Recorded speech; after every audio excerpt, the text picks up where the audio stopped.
শ্রী শ্রী চৈতন্য চরিতামৃত আদিলীলা ষষ্ঠ পরিচ্ছেদ শ্রীঅদ্বৈত তত্ত্ব নিরূপণ শ্রীঅদ্বৈত আচার্য প্রভুর স্বরূপ ও মহিমা দুটি ভিন্ন শ্লোকে নিরূপিত হয়েছে। মায়ার দুটি বৃত্তি নিমিত্ত ও উপাদান। প্রকৃতিতে নিমিত্ত কারণরূপ পুরুষ অবতারের নাম মহাবিষ্ণু। উপাদানরূপ প্রধানতত্ত্বে মহাবিষ্ণুর দ্বিতীয় স্বরূপই অদ্বৈত। সম জড় সৃষ্টির অধ্যক্ষ সেই অহৈত শ্রীচৈতন্য মহাপ্রভুর সঙ্গলাভ করার জন্য অদ্বৈত আচার্যরূপে অবতীর্ণ হয়েছেন। তিনি যখন নিজেকে শ্রীচৈতন্য মহাপ্রভুর দাস বলে পরিচয় দেন, তাতে তার মাহাত্ম্যই বৃদ্ধি পায়, কেননা এই দাস্যভাব ব্যতীত পরমেশ্বর ভগবান শ্রীকৃষ্ণা ভক্তিরসের মাধুর্য আস্বাদন করা যায় না। শ্লোক 1। আমি সেই অদ্বৈত আচার্য প্রভুকে বন্দনা করি, যার কার্যকলাপ অদ্ভুত। তার কৃপার প্রভাবে একজন মূর্খ লোকও তার স্বরূপ নিরূপণ করতে পারে। 2। শ্রীচৈতন্য মহাপ্রভুর জয়। শ্রীনিত্যানন্দ প্রভুর জয়। শ্রীঅদ্বৈত আচার্য প্রভুর জয় এবং শ্রীচৈতন্য মহাপ্রভুর সমস্ত ভক্তবৃন্দের জয়। 3। 5টি শ্লোকে আমি শ্রীনিত্যানন্দ প্রভুর তত্ত্ব বর্ণনা করেছি। এখন 2টি শ্লোকে আমি শ্রীঅদ্বৈত আচার্যের মহত্ত্ব বর্ণনা করব। 4। মহাবিষ্ণু হচ্ছেন এই জগতের সৃষ্টিকর্তা, যিনি মায়ার দ্বারা এই জগৎকে সৃষ্টি করেন। ঈশ্বর শ্রীঅদ্বৈত আচার্য হচ্ছেন তারই অবতার। 5। যেহেতু তিনি শ্রীহরি থেকে অভিন্ন তত্ত্ব, তাই তার নাম অদ্বৈত এবং ভক্তিশিক্ষক বলে তাকে আচার্য বলা হয়। সেই ভক্তাবতার অদ্বৈত আচার্য ঈশ্বরকে আমি আশ্রয় করি। 6। সেই অদ্বৈত আচার্য বাস্তবিকই সাক্ষাৎ ঈশ্বর। তার মহিমা সাধারণ জীবের ধারণার অতীত। 7। বিশ্ব সৃষ্টির সমগ্র কার্য মহাবিষ্ণু সম্পাদন করেন। শ্রীঅদ্বৈত আচার্য তার সাক্ষাৎ অবতার। 8। যে পুরুষ তার মায়াশক্তি দ্বারা সৃষ্টিকার্য ও পালনকার্য সম্পাদন করেন, তিনি তার লীলাবিলাস ছলে অনন্ত ব্রহ্মাণ্ড সৃষ্টি করে নয়, তার ইচ্ছায় তিনি অনন্ত মূর্তি প্রকাশ করেন এবং সেই এক একটি মূর্তিতে এক একটি ব্রহ্মাণ্ডে প্রবেশ করেন। 10। শ্রীঅদ্বৈত আচার্য প্রভু হচ্ছেন সেই পুরুষের অংশ এবং তাই তিনি তার থেকে অভিন্ন। বাস্তবিকই শ্রীঅদ্বৈত আচার্য ভিন্ন নন, তিনি সেই পুরুষের অন্য একটি রূপ। 11। পুরুষ, যিনি প্রধান ও ইচ্ছাশক্তির দ্বারা অনন্ত ব্রহ্মাণ্ড সৃষ্টি করেন, আর শ্রীঅদ্বৈত আচার্য প্রভু তার সেই কার্যে সহায়তা করেন। 12। শ্রীঅদ্বৈত আচার্য সমগ্র জগতের মঙ্গল সাধনকারী, কেননা তিনি হচ্ছেন সমস্ত মঙ্গলের গুণধাম। তার চরিত্র, কার্যকলাপ ও নাম সবই মঙ্গলময়। 13। কোটি কোটি অংশ, কোটি কোটি শক্তি, কোটি কোটি অবতার নিয়ে মহাবিষ্ণু সমগ্র জড় জগৎ সৃষ্টি করেন। 14-15। প্রকৃতিতে যেমন নিমিত্ত ও উপাদান দুটি ভাগ রয়েছে এবং মায়া নিমিত্ত কারণ এবং প্রধান উপাদান কারণ, তেমনি মহাবিষ্ণু রূপে নিমিত্ত এবং অদ্বৈত রূপে উপাদান এই দুই মূর্তি ধারণ করে পুরুষ বিশ্ব সৃষ্টি করেন। 16। শ্রীবিষ্ণু স্বয়ং বিশ্বের নিমিত্ত কারণ এবং অদ্বৈত রূপে নারায়ণ হচ্ছেন উপাদান কারণ। 17।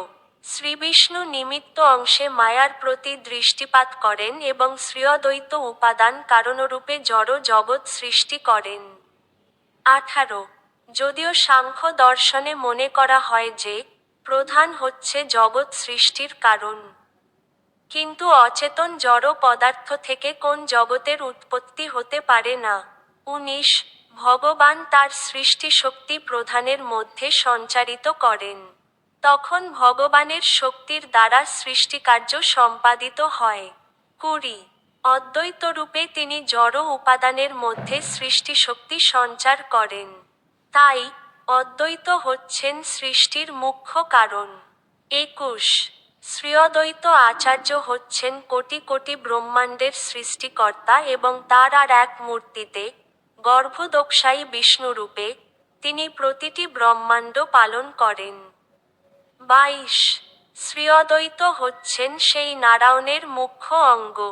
শ্রীমদ্ভাতে সেই অঙ্গকে ভগবানের অংশ বলে বর্ণনা করা হয়েছে। 23 হে পরমেশ্বর, তুমি অখিল লোকসাক্ষী। তুমি যখন দেহিমাত্রের আত্মা অর্থাৎ অত্যন্ত প্রিয় বস্তু, তখন কি তুমি আমার জনক নারায়ণ নও? নরজাত জল শব্দের অর্থ নার, তাতে যার অয়ন, তিনিই নারায়ণ। তিনি তোমার অঙ্গ অর্থাৎ অংশ। তোমার অংশরূপ কারণোদকসায়ী, গর্ভদোক্সায়ী ও ক্ষীরোদকসায়ী কেউই মায়ার অধীন নন। তারা মায়াধীশ, মায়াতীত পরম সত্য। 24 এই শ্লোকে বর্ণনা করা হয়েছে যে, ভগবানের অঙ্গ ও অংশসমূহ চিদানন্দময়, এর সঙ্গে মায়ার কোন সম্বন্ধ নেই। 25 শ্রীঅদ্বৈত আচার্যকে কেন অংশ না বলে অঙ্গ বলা হলো? তার কারণ হচ্ছে, অঙ্গ শব্দে অধিক অন্তরঙ্গতা প্রকাশ পেয়েছে। 26 সমস্ত গুণের আধার শ্রীঅদ্বৈত হচ্ছেন মহাবিষ্ণুর প্রধান অঙ্গ। তার পূর্ণ নাম হচ্ছে অদ্বৈত। কেন না তিনি সর্বতোভাবে ভগবানের থেকে অভিন্ন। 27 পূর্বে তিনি যেমন সমগ্র বিশ্বের সৃজন করেছিলেন, এখন অবতরণ করে তিনি ভগবদ্ভক্তি প্রবর্তন করলেন। 28 তিনি কৃষ্ণ ভক্তি প্রদান করে সমস্ত জীবদের উদ্ধার করলেন। ভগবদ্ভক্তির আলোকে তিনি ভগবদ্গীতা ও শ্রীমদ্ভাগবত ব্যাখ্যা করলেন। 29 ভগবদ্ভক্তি শিক্ষা দেওয়া ছাড়া তার আর কোন কাজ নেই। তাই তার নাম অদ্বৈত আচার্য। 30 তিনি হচ্ছেন সমস্ত বৈষ্ণবের গুরু এবং তিনি হচ্ছেন জগতের সর্বাধিক পূজ্য ব্যক্তি। এই দুটি নামের মিলনের ফলে তার নাম হয় অদ্বৈত আচার্য। 31 যেহেতু তিনি হচ্ছেন কমলনয়ন পরমেশ্বর ভগবানের অঙ্গ বা অংশ, তাই তার আর একটি নাম কমলাক্ষ। 32 তার পার্শ্বদেরা ভগবানের মতো রূপ প্রাপ্ত। নারায়ণের মতো তারা সকলেই চতুর্ভুজ এবং পীতবসন পরিহিত। 33 শ্রীঅদ্বৈত আচার্য হচ্ছেন পরমেশ্বর ভগবানের মুখ্য অংশ। তার তত্ত্ব, নাম ও গুণাবলী অত্যন্ত আশ্চর্যজনক। 34 দিয়ে শ্রীকৃষ্ণের আরাধনা করেন এবং হুরার করে তার অবতরণের জন্য প্রার্থনা করলেন। তাই শ্রীচৈতন্য মহাপ্রভু তার পার্ষদদের সঙ্গে অবতরণ করেছিলেন। 35 তার, শ্রীঅদ্বৈত আচার্য, দ্বারা শ্রীচৈতন্য মহাপ্রভু সংকীর্তন আন্দোলনের প্রচার করেছিলেন এবং তার দ্বারাই তিনি সমস্ত জগৎ উদ্ধার করেছিলেন। 36 শ্রীঅদ্বৈত আচার্যের গুণমহিমা অন্তহীন। নগণ্য জীব কিভাবে তার পার পাবে? 37 শ্রীঅদ্বৈত আচার্য প্রভু হচ্ছেন শ্রীচৈতন্য মহাপ্রভুর মুখ্য অঙ্গ। তার আর একটি অঙ্গ হচ্ছেন শ্রীনিত্যানন্দ প্রভু। 38 শ্রীবাসাদি ভক্তবৃন্দ হচ্ছেন তার উপাঙ্গ। তারা হচ্ছেন তার হস্ত, মুখ, চোখ ও চক্র আদি অস্ত্রের মতো। 39 এদের সকলকে নিয়ে শ্রীচৈতন্য মহাপ্রভু তার লীলাবিলাস করেছেন এবং এদের সকলকে নিয়ে তার বাসনা অনুসারে প্রচার করেছেন। 40 শ্রীঅদ্বৈত আচার্য প্রভু শ্রীল মাধবেন্দ্র পুরীর শিষ্য। এই মনে করে শ্রীচৈতন্য মহাপ্রভু তাকে তার গুরুর মতো মান্য করতেন। 41 ধর্মের মর্যাদা রক্ষা করার জন্য লোকাচারে লীলাবিলাস করে। শ্রীচৈতন্য মহাপ্রভু শ্রদ্ধাপূর্ণ স্তুতি ও ভক্তি সহকারে অদ্বৈত আচার্য প্রভুর চরণ বন্দনা করেছেন। 42 শ্রীঅদ্বৈত আচার্য প্রভু কিন্তু শ্রীচৈতন্য মহাপ্রভুকে তার প্রভু বলে মনে করেন এবং নিজেকে শ্রীচৈতন্য মহাপ্রভুর দাস বলে মনে করেন। 43 সেই অভিমানের আনন্দে তিনি সম্পূর্ণভাবে আত্মবিস্মৃত হন এবং সমস্ত জীবকে উপদেশ দেন, তোমরা হচ্ছ শ্রীচৈতন্য মহাপ্রভুর দাস। 44 নিজেকে কৃষ্ণদাস বলে জানার মধ্যে হৃদয়ে যে আনন্দ সিন্ধুর সঞ্চার হয়। ব্রহ্মানন্দ কোটি কোটি গুণ বর্ধিত হলেও তার এক বিন্দুর সমান হতে পারে না। ৪৫ তিনি বলেন, নিত্যানন্দ ও আমি হচ্ছি শ্রীচৈতন্যের দাস। দাস্যভাব আস্বাদন করাই যে আনন্দ তা আর কোথাও পাওয়া যায় না। ৪৬ ভগবানের পরম প্রেয়সী লক্ষ্মীদেবী ভগবানের হৃদয়ে বাস করেন। সেই দাস্যসুখ লাভকরার জন্য তিনিও মিনতিপূর্বক ভগবানের কাছে প্রার্থনা করেন। ৪৭ ব্রহ্মা, শিব, নারদ, শুক ও সনাতন আদি শ্রীকৃষ্ণের সমস্ত পার্যদেরা দাস্যভাবে আনন্দিত। ৪৮ শ্রীনিত্যানন্দ অবধূত শ্রীচৈতন্য মহাপ্রভুর সমস্ত পার্ষদদের মধ্যে সর্বাগ্রগণ্য। তিনি শ্রীচৈতন্যের দাস্যপ্রেমে পাগল হয়েছিলেন। ৪৯-৫০ শ্রীবাস, হরিদাস, রামদাস, গদাধর, মুরারি, মুকুন্দ, চন্দ্রশেখর, বক্রেশ্বর এরা সকলেই মহাপণ্ডিত ও অত্যন্ত মহৎ, কিন্তু শ্রীচৈতন্য মহাপ্রভুর দাস্য এদের সকলকে আনন্দে উন্মত্ত করে। ৫১ এভাবেই তারা নৃত্য গীত করেন, পাগলের মতো অট্টহাস্য করেন এবং সকলকে উপদেশ দেন, চৈতন্যের দাস হও। ৫২ শ্রীঅদ্বৈত আচার্য প্রভু মনে মনে ভাবেন, শ্রীচৈতন্য আমাকে গুরু বলে মনে করে, কিন্তু তবুও আমি অনুভব করি যে আমি তার দাস। ৫৩ কৃষ্ণপ্রেমের এই এক অপূর্ব প্রভাব যে, তা গুরু, সম ও লঘু সকলকে শ্রীকৃষ্ণের প্রতি দাস্যভাবে আবিষ্ট করে। ৫৪ তার প্রমাণ শাস্ত্রে বর্ণিত হয়েছে, তা শ্রবণ করুন, যা মহাপুরুষদের উপলব্ধির দ্বারাও সমর্থিত হয়েছে। ৫৫-৫৬ ব্রজে নন্দ মহারাজের থেকে সম্মানিত গুরুজন শ্রীকৃষ্ণের আর কেউ নেই। কৃষ্ণের প্রতি শুদ্ধ বাৎসল্য প্রেমের প্রভাবে তিনি ভুলে গিয়েছেন যে, শ্রীকৃষ্ণ হচ্ছেন পরমেশ্বর ভগবান। চিন্ময় ভগবৎ প্রেমে তিনি নিজেকে শ্রীকৃষ্ণের দাস বলে মনে করেন। সুতরাং অন্যের আর কি কথা। ৫৭ তিনিও শ্রীকৃষ্ণের চরণে রতি ও ভক্তি প্রার্থনা করেন। তার শ্রীমুখের বাণীই হচ্ছে তার প্রমাণ। ৫৮-৫৯ হে উদ্ধব, আমার কথা শোন। এই কথা সত্য যে, শ্রীকৃষ্ণ আমার পুত্র, কিন্তু তুমি যদি মনে কর সে হচ্ছে ভগবান, তবুও তাকে আমি পুত্র বলেই মনে করব। তোমার ঈশ্বর শ্রীকৃষ্ণের প্রতি আমার চিত্ত যেন আকৃষ্ট হয়।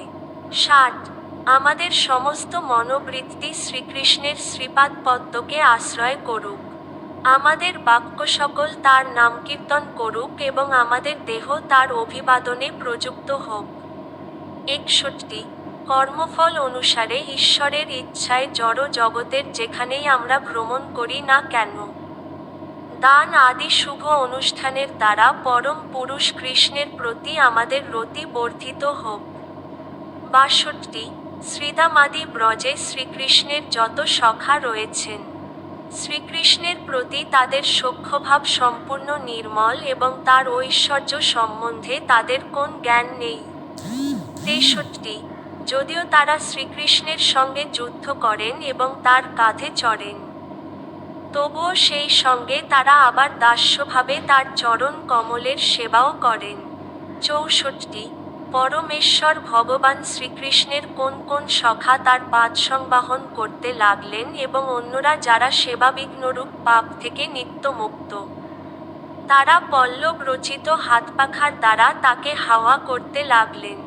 ৬৫-৬৬ এমনকি বৃন্দাবনে শ্রীকৃষ্ণের প্রেয়সী ব্রজগোপিকারা, যাদের পদধূলি উদ্ধব প্রার্থনা করেছিলেন এবং কৃষ্ণের কাছে যাদের থেকে প্রিয় আর কেউ নেই, তারাও নিজেদের শ্রীকৃষ্ণের দাসী বলে মনে করেন। ৬৭ হে ব্রজবাসীদের সন্তাপহারী, হে রমণীগণের পরম নায়ক, হে নিজ ভক্তগণের গর্ব দূরকারী স্মিত হাস্যময়, হে সখে, আমরা তোমার কিঙ্করী, দয়া করে তোমার মুখপদ্ম আমাদের দর্শন করিয়ে আমাদের মনোবাঞ্ছা পূর্ণ কর। 68। হে উদ্ধব, এটি অত্যন্ত অনুশোচনার বিষয় যে, কৃষ্ণ এখন মথুরায় বাস করছেন।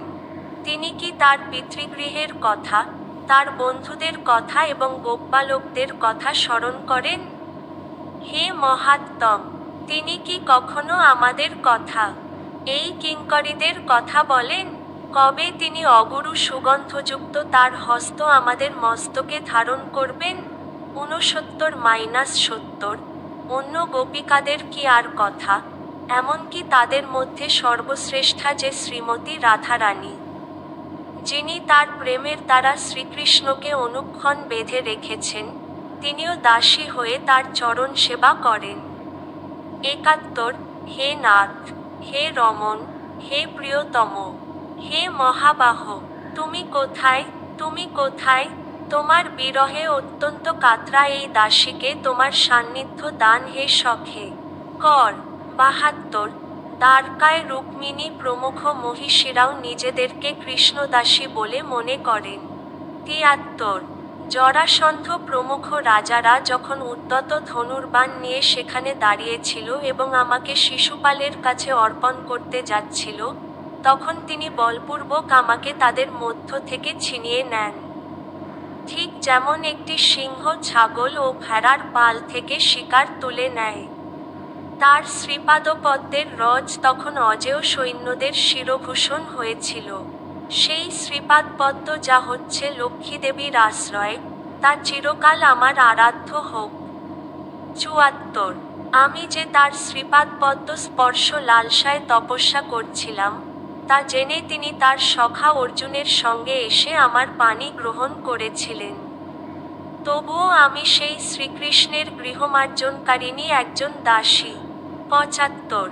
বহু তপস্যার প্রভাবে সর্বসঙ্গ পরিত্যাগ করে আমরা এই আত্মারাম পরমেশ্বর ভগবানের দাসিত্ব লাভ করেছি। 76-77। অন্যের কি কথা?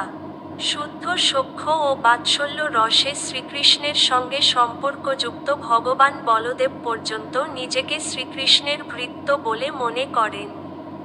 কৃষ্ণদাসত্বের ভাবনাবিহীন কে আছে? 78। সহস্র বদন শেষ সংকর্ষণ 10 রূপ ধারণ করে শ্রীকৃষ্ণের সেবা করেন। 79। সদাশিবের অংশ রুদ্র, যিনি অনন্ত ব্রহ্মাণ্ডে বিরাজমান, সমস্ত দেবতাদের অলঙ্কার স্বরূপ তিনিও শ্রীকৃষ্ণের গুণাবতার। 80। তিনিও কেবল শ্রীকৃষ্ণের দাস্য প্রত্যাশা করেন। শ্রী সদাশিব নিরন্তর বলেন, আমি কৃষ্ণদাস। 81। কৃষ্ণপ্রেমে উন্মত্ত হয়ে তিনি বিহ্বল হন, দিগম্বর হয়ে নৃত্য করেন এবং শ্রীকৃষ্ণের গুণ ও লীলা গান করেন। 82। পিতা, মাতা, গুরু অথবা সখা সকলেরই ভাব দাস্যভাব যুক্ত, সেটিই হচ্ছে কৃষ্ণপ্রেমের স্বভাব। 83। শ্রীকৃষ্ণ হচ্ছেন সমস্ত জগতের একমাত্র ঈশ্বর, তিনি সকলের সেব্য। বাস্তবিক পক্ষে অন্য সকলেই তার দাসানুদাস। 84। সেই কৃষ্ণ পরমেশ্বর ভগবান শ্রীচৈতন্য মহাপ্রভুরূপে অবতীর্ণ হয়েছেন, অতএব আর সকলেই তার কিঙ্কর। 85। কেউ তাকে মানে আবার কেউ তাকে মানে না, তবুও সকলেই তার দাস। যে তাকে মানে না, সেই পাপে তার সর্বনাশ হয়। 86। আমি শ্রীচৈতন্য মহাপ্রভুর দাস, শ্রীচৈতন্য মহাপ্রভুর দাস। আমি শ্রীচৈতন্য মহাপ্রভুর দাস এবং তার দাসের অনুদাস। 87। এই বলে অদ্বৈত আচার্য প্রভু নৃত্য করলেন, গান করলেন এবং গম্ভীরভাবে হুঙ্কার করলেন। তারপরেই তিনি স্থির হয়ে বসলেন। 88। ভক্ত অভিমানের উৎস হচ্ছেন শ্রীবলরাম, তার অনুগত অংশেরাও সেই ভাবের দ্বারা প্রভাবিত। 89। শ্রীশংকর্ষণ, যিনি হচ্ছেন তার অবতার, তিনি সর্বক্ষণ নিজেকে ভগবানের ভক্ত বলে অভিমান করেন। 90। তার আর এক অবতার অপূর্ব সৌন্দর্য ও ঐশ্বর্য সমন্বিত লক্ষণ সর্বক্ষণ শ্রীরামচন্দ্রের সেবা করেন। 91। কারণ সমুদ্রসাই বিষ্ণু হচ্ছেন শঙ্কর্ষণের অবতার এবং তার হৃদয়ে ভক্তভাব নিরন্তর বিরাজমান। 92। অদ্বৈত আচার্য হচ্ছেন তার আর এক প্রকাশ। কায়মন ও বাক্যে তিনি সর্বদাই ভক্তিযুক্ত সেবায় রত। 93। মুখে তিনি বলেন, আমি শ্রীচৈতন্যের অনুচর, এবং মনে মনে তিনি নিরন্তর ভাবেন, আমি তার ভক্ত। 94। গঙ্গাজল ও তুলসীপত্র অর্পণ করে তিনি তার দেহ দ্বারা ভগবানের সেবা করেছেন এবং ভগবদ্ভক্তি প্রচার করে সমস্ত জগৎ উদ্ধার করেছেন। 95। শেষ শঙ্কর্ষণ, যিনি তার মস্তকে পৃথিবীকে ধারণ করেন। তিনি কায়বুহ প্রকাশ করে শ্রীকৃষ্ণের সেবা করেন। 96। এরা সকলেই হচ্ছেন শ্রীকৃষ্ণের অবতার, তবুও আমরা সব সময় দেখতে পাই যে তারা তার ভক্তের মতো আচরণ করছেন। 97। এদের সকলকে শাস্ত্রে বলা হয় ভক্ত অবতার। এই ভক্ত অবতার পদ হচ্ছে সর্বোত্তম। 98। শ্রীকৃষ্ণ হচ্ছেন সমস্ত অবতারের অবতারী এবং সমস্ত অবতারেরা হচ্ছেন তার অংশ অথবা কলা। আমরা দেখতে পাই যে অংশী এবং অংশ জ্যেষ্ঠ ও কনিষ্ঠ রূপে আচরণ করেন। 99। সমস্ত অবতারদের অংশী জ্যেষ্ঠভাব সমন্বিত হয়ে নিজেকে প্রভু বলে মনে করেন এবং কনিষ্ঠ বলে তিনি আবার নিজেকে ভক্ত বলে অভিমান করেন। 100। কৃষ্ণের সমতা থেকে ভক্তপদ বড়, কেননা তার নিজের থেকেও ভক্তবৃন্দ শ্রীকৃষ্ণের অধিক প্রিয়। 101। শ্রীকৃষ্ণ তার ভক্তদের তার থেকে বড় বলে মনে করেন। এই সম্পর্কে শাস্ত্রে বহু প্রমাণ রয়েছে। 102। হে উদ্ধব, তুমি যেমন আমার প্রিয়, ব্রহ্মা, শিব, শঙ্কর্ষণ, লক্ষ্মী এবং স্বয়ং আমি পর্যন্ত আমার তত প্রিয় নই। 103। যারা নিজেদের শ্রীকৃষ্ণের সমান বলে মনে করে, তারা কখনো শ্রীকৃষ্ণের মাধুর্য আস্বাদন করতে পারে না। ভক্তভাব অবলম্বন করার মাধ্যমেই কেবল তা আস্বাদন করা যায়। 104। শাস্ত্রের এই সিদ্ধান্ত অভিজ্ঞ ভগবদ্ ভক্তেরা উপলব্ধি করেন। মূর্খ ও অসৎ লোকেরা ভগবদ্ভক্তির বৈভব হৃদয়ঙ্গম করতে পারে না। 105-106। বলদেব, লক্ষ্মণ, অদ্বৈত আচার্য, নিত্যানন্দ প্রভু, শেষ ও শঙ্কর্ষণ নিজেদের শ্রীকৃষ্ণের ভক্ত ও দাসরূপে জেনে কৃষ্ণের মাধুর্য রসামৃত পান করেন। সেই সুখে মত্ত হয়ে তাদের আর অন্য কোন কথা স্মরণ থাকে না। 107। অন্যের কি কথা, এমনকি শ্রীকৃষ্ণ স্বয়ং তার নিজের মাধুর্য পান করার জন্য সতৃষ্ণ হন। 108। তিনি তার নিজের মাধুর্য আস্বাদন করার চেষ্টা করেন, কিন্তু ভক্তভাব বিনা সেই রস আস্বাদন করা সম্ভব নয়। 109। তাই শ্রীকৃষ্ণ ভক্তভাব অঙ্গীকার করে সর্বভাবে পূর্ণ শ্রীকৃষ্ণ চৈতন্য রূপে অবতীর্ণ হয়েছেন। 110। ভক্তভাব অঙ্গীকার করে তিনি নানাভাবে সমাধুর্য পান করেন। সেই সিদ্ধান্ত আমি পূর্বে বিশ্লেষণ করেছি। 111। সমস্ত অবতারদের ভক্তভাবের অধিকার রয়েছে। ভক্তভাব থেকে অধিক আনন্দ আর কিছুতে নেই। 112। মূল ভক্ত অবতার হচ্ছেন শঙ্কর্ষণ। শ্রীঅদ্বৈত আচার্য প্রভুকে সেরূপ অবতারদের মধ্যে গণনা করা হয়। 113। শ্রীঅদ্বৈত আচার্য প্রভুর মহিমা অপার। তার ঐকান্তিক হুঙ্কারের ফলে শ্রীচৈতন্য মহাপ্রভু এই পৃথিবীতে অবতীর্ণ হয়েছিলেন। 114। সংকীর্তন প্রচার করে তিনি সমস্ত জগৎ উদ্ধার করলেন। এভাবেই শ্রীঅদ্বৈত আচার্য প্রভুর কৃপার প্রভাবে সমস্ত পৃথিবীর মানুষ ভগবৎ প্রেমরূপ সম্পদ লাভ করল। 115। শ্রীঅদ্বৈত আচার্যের অনন্ত মহিমাকে বর্ণনা করতে পারে? মহাজনদের কাছ থেকে আমি যা শুনেছি, তাই এখানে লিখছি। 116। সেই অদ্বৈত আচার্য প্রভুর চরণে আমি কোটি কোটি প্রণতি নিবেদন করি। অতএব দয়া করে আমার কোন অপরাধ নেবেন না। ১১৭ তোমার মহিমা কোটি কোটি সমুদ্রের মতো অগাধ। তাকে সীমিত করে বর্ণনা করা এক মহা অপরাধ।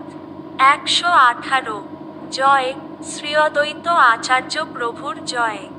জয় শ্রীচৈতন্য মহাপ্রভুর জয়। জয় শ্রীনিত্যানন্দ প্রভুর জয়। ১১৯ এভাবেই ২ শ্লোকে আমি শ্রী অদ্বৈত আচার্য প্রভুর তত্ত্ব নিরূপণ করলাম। এখন হে ভক্তগণ, দয়া করে পঞ্চতত্ত্বের বিচার বিশ্লেষণ শ্রবণ করুন। ১২০ শ্রীল রূপ গোস্বামী ও শ্রীল রঘুনাথ দাস গোস্বামীর শ্রীপাদপদ্মে আমার প্রণতি নিবেদন করে, তাদের কৃপা প্রার্থনা করে এবং তাদের পদাঙ্ক অনুসরণ পূর্বক আমি কৃষ্ণদাস শ্রীচৈতন্য চরিতামৃত বর্ণনা করছি। ইতি শ্রী অদ্বৈত তত্ত্ব নিরূপণ বর্ণনা করে শ্রীচৈতন্য চরিতামৃতের আদিলীলার ষষ্ঠ পরিচ্ছেদ সমাপ্ত।